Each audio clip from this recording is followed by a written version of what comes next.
In this video, I'm taking a look at the Nikon Z 24-70mm f4S, the first zoom lens designed for the Nikon Z system.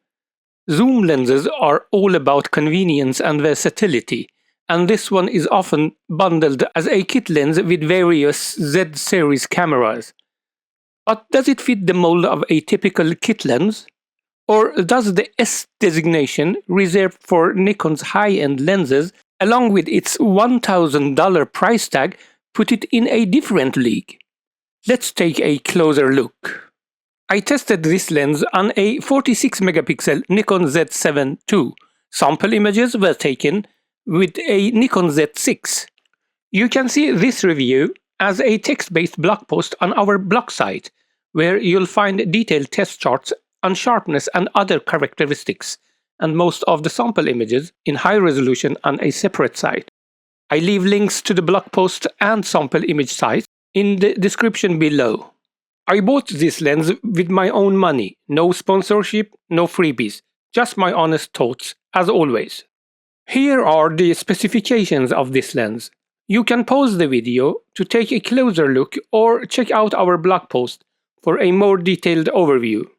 Handling and build quality. The Nikon Z 24-70mm f4S is a relatively slim, minimalist lens made mostly of durable hard plastic. The mount plate is of metal though. This keeps the weight down to just 500 grams, making it easy to carry around all day. Despite the lightweight design, the build feels solid and tight, with no noticeable play or wobble. For travel, the lens has a retractable locking mechanism. To lock it, you rotate the zoom ring past 24mm, and when it's locked, the lens shrinks down to a more compact size, making it easier to fit in your bag. But keep in mind, you can't shoot while the lens is locked. The telescopic zoom mechanism extends as you zoom into 70mm, but the front element doesn't rotate, not even when focusing, thanks to its internal focusing system. That's super useful if you're using filters or accessories. There is just one button on this lens. It controls autofocus, turning it on or off.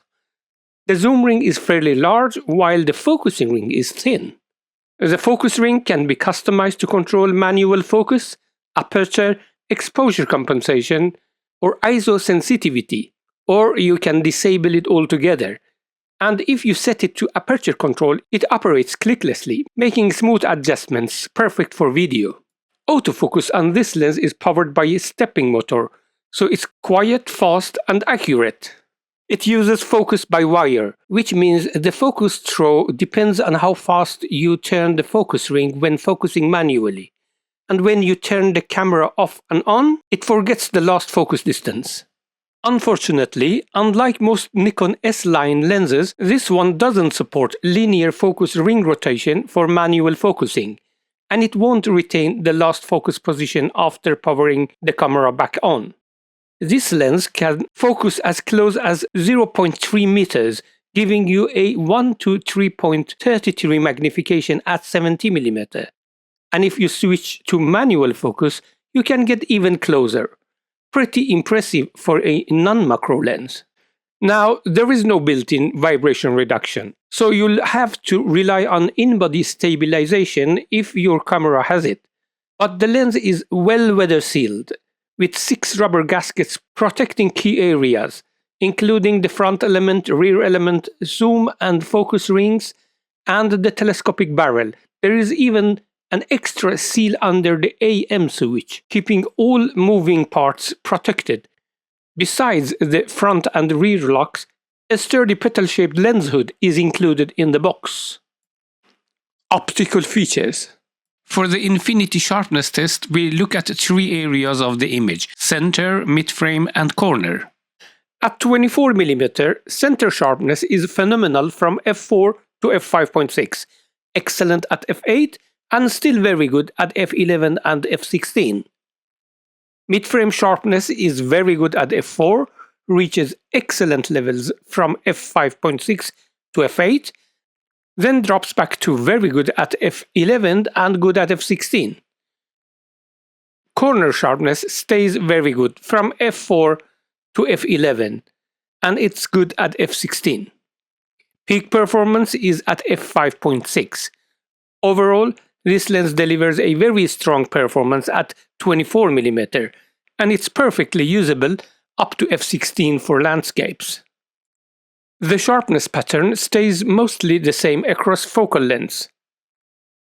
At f50 to 70mm, corner sharpness is only good at f4 though. Mid-frame sharpness is a little better at 70mm compared to other focal lengths, while corner sharpness improves as you go wider. Across the range, center and mid-frame sharpness peak at f5.6. As for the corners, they range from good to very good and don't improve much when stopping down. Sharpness at portrait distance. Let's look at the points of interest for portraits at portrait distance: the center, the inner circle, and the outer circle. The center sharpness is phenomenal at 24mm and excellent otherwise. Inner and outer circle sharpness is excellent at all focal lengths. Close-up sharpness. This lens delivers excellent close-up sharpness at all focal lengths and nearly all apertures. Just like with infinity focus, 24mm is slightly sharper than other focal lengths. Diffraction starts to appear at f11 and becomes more noticeable at f16. But it doesn't significantly affect sharpness. Distortion. Nikon Z cameras don't let you disable distortion correction. So for JPEGs, distortion is automatically fixed in camera. You won't see any. Even with RAW files, the camera embeds correction data, and programs like Nikon's RAW converters, Lightroom, and Photoshop apply it automatically without letting you turn it off. So distortion just isn't something to worry about. Here I used Lightroom to convert the RAW files. But if you use a third-party RAW converter and skip the lens profile correction, you will see distortion. Here I processed the RAW files in RAW Therapy and manually turned off the lens correction there to show the difference. Even with the third-party RAW converter, you won't see any distortion unless you go out of your way to disable lens correction. By default, even RAW Therapy applies the profile and fixes the distortion automatically. Vignetting. At 24mm and f4, you will notice quite some vignetting. Stopping down to f5.6 improves it, but it's still visible. By f8, it can still be noticed in snowy landscapes or scenes with even lighting. At 40mm, the situation is much better.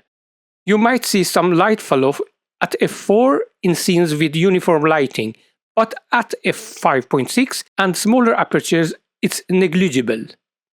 At 70mm, vignetting is stronger than 40mm at f4, but not as pronounced as at 24mm.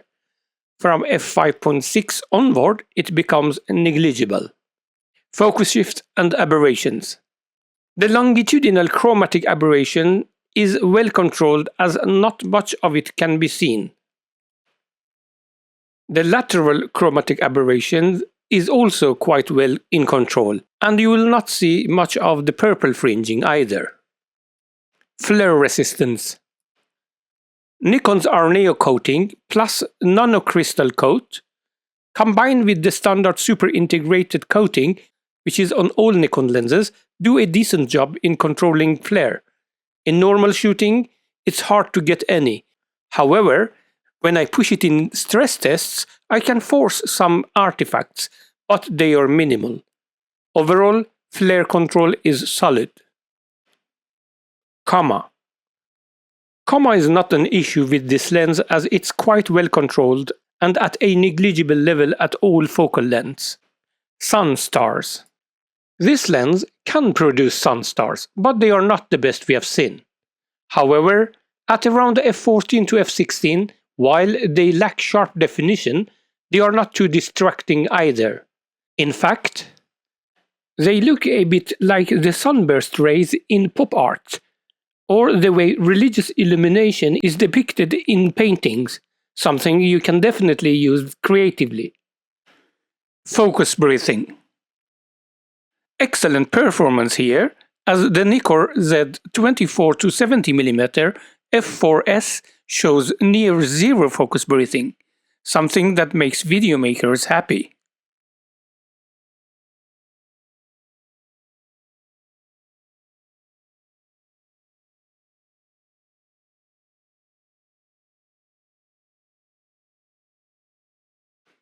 Bokeh. A 24-70mm f4 is not a lens you choose if your priority is nice bokeh, and we should not put a lot of weight on this characteristic. Nevertheless, we look at it. First, bokeh balls. The light transitions are not the smoothest I've seen, but there are no obvious onion rings in the specular highlights. While the bokeh balls don't take on the typical cat eyes shape toward the edges or corners of this frame, they aren't perfectly round either. Additionally, the lens iris doesn't fully open at f4, which means the bokeh balls in the center of the frame aren't perfectly round either. Let's take a look at some sample photos with the subject at different distances. With a minimum focusing distance of just 0.3 meters, the Nikon 24-70mm f4 can create some nice background blur when you get in close, especially between around 45-50mm and 70mm.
That said, bokeh is subjective.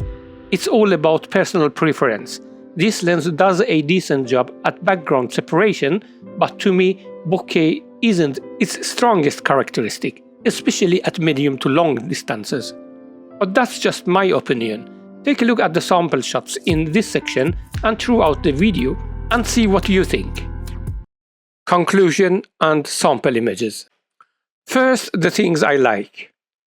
Those are sharpness, chromatic aberrations correction, flare resistance, focus breathing, comma correction, size and weight, build quality. Things that are not bad, but they are not as excellent as the other stuff are the bokeh, sun stars, and vignetting. Things with room for improvement is distortion control. The Nikon Z 24-70mm f4s packs a lot of great features, as you see in the like-dislike table here, with very little to dislike. The only issue I noticed was distortion, but it's barely noticeable in normal use. If I hadn't tested by converting RAW files in third-party software and deliberately disabled the profile correction, even the distortion wouldn't have been an issue. That said, the aggressive distortion correction does have a small negative impact on corner sharpness. I've had this lens for a few years now, and I love it for its size, weight, and overall performance. It's a perfect companion for landscape photographers and anyone who wants a compact, lightweight lens with solid optical performance that covers a range of focal lengths for both landscape and travel photography. So, to answer the question from the intro, does it fit the mold of a typical kit lens, or does the S designation reserved for Nikon's high-end lenses, along with its $1,000 price tag, put it in a different league? Well, I'd say both. It shares a lot of features with high-end S lenses, except for the f2.8 aperture, which is just one step faster, and the creamy soft bokeh, neither of which are big deal for landscape photography. At the same time, it still has the size, weight, and minimalist design you would expect from a kit lens. As for the price, while $1,000 might seem a bit much for a kit lens, keep in mind this lens was bundled with most Z6 and Z7 cameras along with many other Z models. In a kit with a camera, you only pay around $600 for it though, and you can easily find used ones in excellent condition for about $500 to $600.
As mentioned earlier, this review is also available in written format on our blog, where you'll find detailed test charts on sharpness and other characteristics. I've also listed a few alternatives at the end of the article for those interested. Most of the sample images are available in high resolution on a separate site, and you'll find links to both the blog post and sample images in the description below. If you are thinking about buying this lens, you can support our work by using the links in the description. It won't cost you anything extra or affect the price, but it helps us a little. You can also donate to support the channel. A huge thanks for watching. Your comments are always welcome. If you enjoyed this video, give it a thumbs up, and don't forget to subscribe for more content like this. Until the next video, have a fantastic time, everyone.